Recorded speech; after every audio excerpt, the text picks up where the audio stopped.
Naririnig kong umaawit ang mga kulisap. Nakikita kong nagniningning ang mga alitaptap. Tila'y nagpapahiwatig sa madilim kong kinalalagyan. Magulo ako, oo. Pero ewan at di ko alam kung saan ako ngayon. Maraming beses akong sumubok.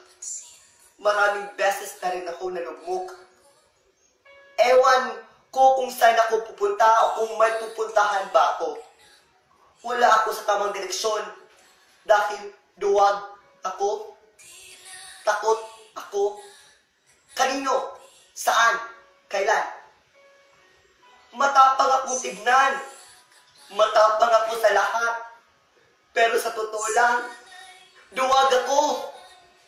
Takot ako. Takot akong harapin ang tunay na kalagayan ko. Oo, sinaktan ako. Sinaktan ako at dinurog ng isang tao ang puso kong inosente. Tila naghihinalong ako, akalain mo isang pasyente. Pinaasa ko na mamahalin niya ng totoo. Pero oto-oto ako, gago ako. Umalis ako't iniwan ang lahat kung anong meron sa buhay ko. Ayaw ko siyang makita, galit na galit ako. Gusto ko hukayin ng lupa at doon maglagi. Kahit saglit lang.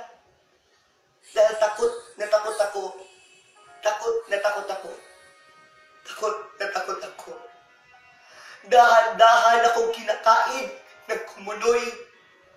At dahan-dahan akong nilalamon ng aking sarili. At pilit kong iniiwasan ang tunay na kalagayan ko. Dahil takot na takot ako. Kanino, saan, kailan? Ewan ang sagot ko. Kailan o paano? Di ko alam.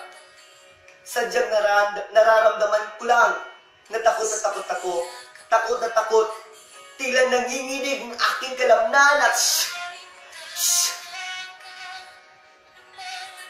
gusto kong sabihin, tama na, tapos na. Pero takot na takot pa rin ako.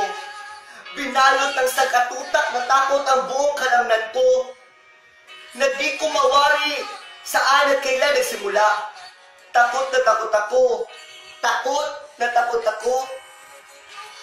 Takot na takot ako. Hanggang ngayon,